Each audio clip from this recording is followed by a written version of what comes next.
हामी सधैँ बाहिर खुसी खोजिरहेका हुन्छौँ, धन, मान, सम्पत्ति र सफलता। तर सत्य के हो भने साँचो शान्ति हामी भित्रै छ।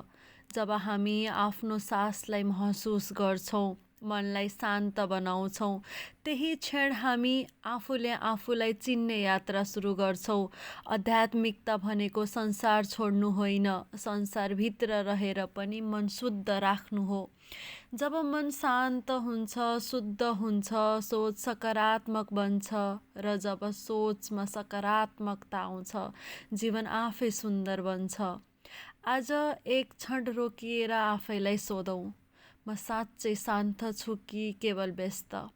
आउनुहोस् हरेक दिन केही समय ध्यान, प्रार्थना र आत्मचिन्तनका लागि छुट्याउँ। किनभने शान्त मन नै सफलता र खुसी जीवनको साँचो आधार हो।